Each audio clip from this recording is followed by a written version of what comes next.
So, i-distribute na natin siya magiging square root of negative 1 kasi negative times positive 4.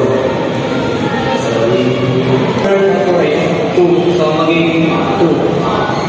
Tapos, since yung high is equal to negative 1, so magiging I ito. Kasi nga, ang value ng I is negative 1. So, ito ang answer natin. So, here's our example number 2. Square root of negative 36 over 49 plus square root of negative 9 over 16. Square root of negative 36 is equals to this. And then 48 is 7. Negative ay magiging I. Ganun lang din sa kabila. Yan. Then, hanapin natin ang LCD is 7 4. So, since pareha silang simple 28, magiging denominator natin is 4 times 6 is equal to 24. 7 times 3 is equals to 4 plus 21 is equals to 45. And then, copy the denominator. And then, boom. That's the final answer. So, here's our example number 3. Unahin natin itong square root of negative 25 over 36. Kasi siya ay ito. So, since ito ay negative, i-involve natin ang imaginary number. Hindi na itong i-involve na. I-solve natin ito, tapos ito, pagka natin ang I. Kaya siya naging I, kasi ang value ni I, according to the basic properties of the imaginary unit is square root of negative 1. So, ito siya, negative 1. So, meron natin ito natin sa akin. So, solve na ulit natin. So, multiply. Meron siya ng dito. So, 2 times 5 is 10. Plus 4 times 3 is 12. So, kami na denominator. Hanapin natin ang posibleng LCD dito for the 7 and 6. So, 6 times 7 may possible by 42. So, denominator na magiging 42. Then, 42 divided 6. So, add lang natin sila plus 7 rows. 1 or 2. So, silang dalawa is possible sila ay 2.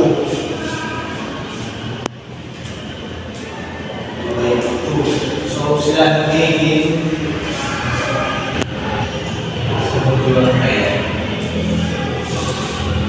so, here's our example number 4. Square root of negative 27. So, since ano siya, hindi siya perfect square, i-add natin siya, i-factor. Divisible by 27, which is 9 and 3. Factor. Ilalabas naman natin si 9. So, siya yung magiging 3. Tapos, may iwan si 3. Tapos, itong si negative 1 magiging I. Kasi si I ay negative 1. So, that's the final answer. Square root of negative 9.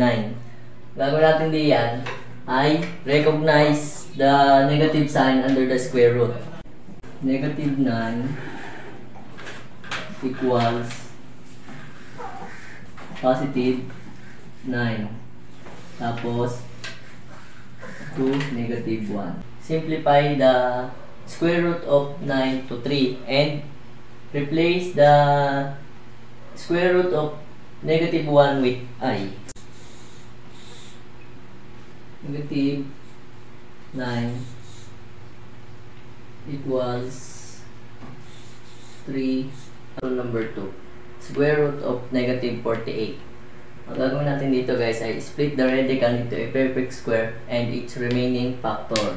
Square root of negative 48 equals square root of plus 48, then square root of negative 1 equals square root of 16 not 3, then square root of negative 1. Then guys, ito natin dito sa sunod ay simplify the square root of 16 to 4. Square root of negative 48 equals 4 square root of 3 not I. Yan na guys yung ating final answer. Number 3. Square root of negative 81. Recognize that 81 is a perfect square. Square root of negative 81 equal square root of 81 and square root of negative 1. Yan na guys. Ang next step natin gawin dito guys ay simplify the square root of 81 to 9. Square root of negative 81 equals 9 and I. Ito guys ang final answer. Example number 4. Square root of negative 75. Ang gagawin naman natin dito guys ay split the radicand into a perfect square and its remaining factor. Square root of negative 75 equals square root of 75 and square root of negative 1 equal square root of 25 3 and square root of negative 1. Ang natin gawin dito guys ay simplify the 25 to 5. Square root of negative 75 equals 5 is square root of 3i.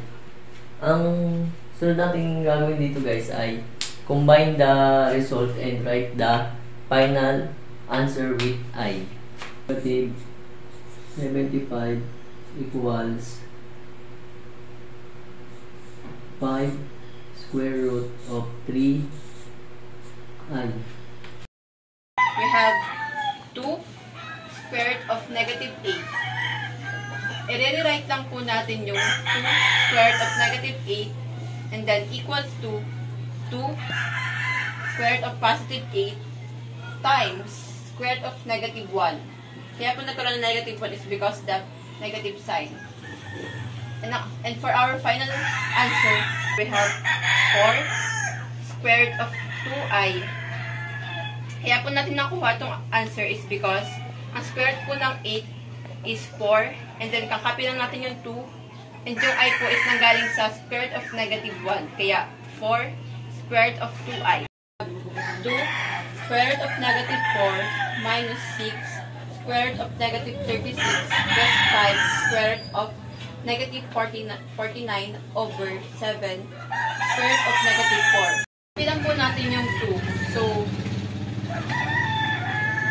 2. And since ang square root po ng negative 4 is 2, kakopy lang po natin is 2. And lalagyan na po natin siya ng I because of that negative sign. Minus, copy lang po natin yung 6. And then, ang square root of negative 36 is 6. Ay ulit, dahil sa negative sign. Plus, 5. Square root of negative 49 is 7. Ay ulit. Over. Copy lang po natin yung 7. And since ang square root ng negative 4 ay 2. 2. Then I ulit. Is 2 times 6 equals 12. I ulit. Over. Kakopy lang po natin yung 7. Minus 2i. Naman po is, copy lang natin yung 12i over, since ang nasa baba po is 7 minus 2i, ang nalagay po natin sa katabi ng 12i is 7 plus 2i, and sa baba naman po is 7 plus 2i ulit katapat nito. Is 12i times 7 is equal to 84i plus 12 times 2 equals 24i squared over 7 times 7 is equals to 49 minus 2 times 2 is equals to 4i squared.